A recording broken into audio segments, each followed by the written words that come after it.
Imagine this. You are standing before Allah on the day of judgment. Your prayers are in front of you. Your fasting is there. Your charity is there. Your Quran is there. Years of worship, years of sacrifice. You feel relieved. You think, I made it. Then something unexpected happens. One by one, your good deeds begin to disappear. Not because you stopped praying, not because you abandoned Islam, but because, somewhere along the way, your heart quietly began seeking the attention of people instead of the pleasure of Allah. That is the danger of Riya.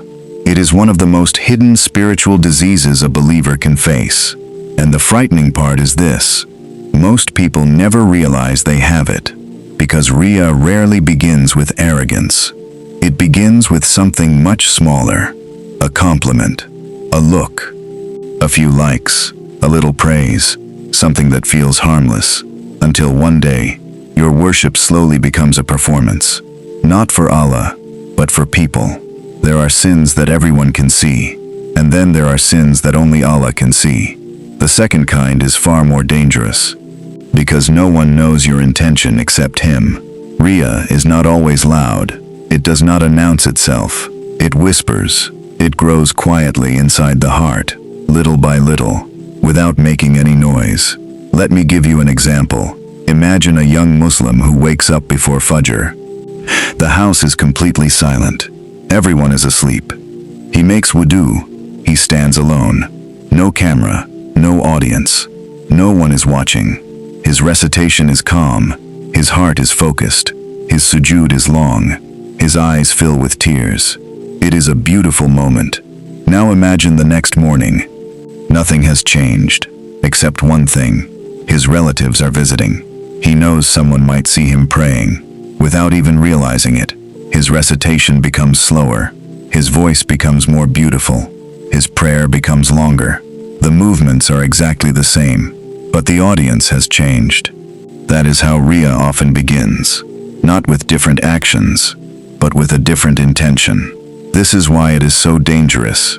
You can fool everyone around you, but you can never fool Allah. The Prophet Muhammad, peace be upon him, warned his followers about this hidden danger. He described showing off in worship as something he deeply feared for his ummah. Because Shaitan does not always try to stop you from doing good. Sometimes, he simply changes the reason why you are doing it. If he cannot stop your prayer, he will try to steal your sincerity. If he cannot stop your charity, he will whisper, make sure people know about it. If he cannot stop your worship, he will try to make your ego a partner in it. That is why Riya is so deceptive. From the outside, everything looks beautiful, but only Allah can see what is happening inside the heart. And today, this test has become harder than ever before, not because worship has changed, but because attention has. Every good deed can become a post. Every emotional moment can become content. Every act of worship can become something to share. Sometimes, you finish reading the Quran, and your first thought is, should I post this? You help someone in secret. Then later, you look for a way to mention it in conversation. Maybe not directly, maybe very subtly, just enough for people to notice.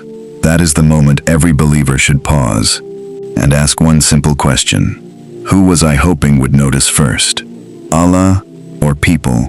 Because sincerity is not tested when nobody is watching. It is tested when someone finally is.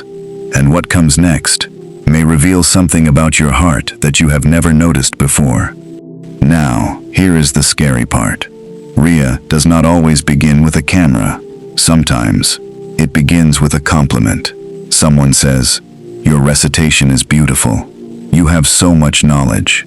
You are so consistent. There is nothing wrong with hearing those words. The real test begins after you hear them. The next time you worship, do you still do it for Allah, or do you secretly hope to hear those words again? That is how the heart slowly changes. Not all at once. One compliment at a time. One moment at a time. One thought at a time. And before you realize it, you start protecting your image more than your sincerity. That is why the righteous people feared praise, not because they hated kindness, but because they knew how easily the ego could grow. Now think about social media.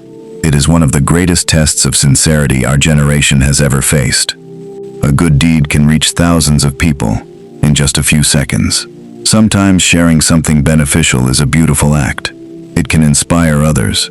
It can spread goodness. But every time we press the post button, we should stop for one moment and ask ourselves, if nobody liked this, if nobody commented, if nobody ever knew it was me, would I still post it? That one question can reveal more about the heart than 1,000 compliments ever could. Because sincerity does not depend on applause. It survives, even in complete silence. There is another trap that many people never notice. It happens after years of learning Islam. Knowledge is a blessing, but knowledge can also become a mirror for the ego. Instead of asking, "What is Allah teaching me?" we begin asking, "How can I impress people with what I know?" The words become correct, but the heart begins drifting away. Knowledge was meant to increase humility, not popularity. The closer someone comes to Allah, the less they feel the need to prove themselves to people. Real sincerity makes a person quieter, not louder. It makes them grateful, not proud. And then there is one final question, one that every believer should ask before they sleep tonight. If every single person on earth forgot your good deeds tomorrow, would you still do them? Would you still wake up for Fajr? Would you still give charity? Would you still open the Quran? Would you still make that sincere dua when nobody would ever know? Because that is where sincerity lives. Not in public, not in applause, not in admiration, but in the quiet moments when only Allah is watching. And maybe those are the moments that matter the most.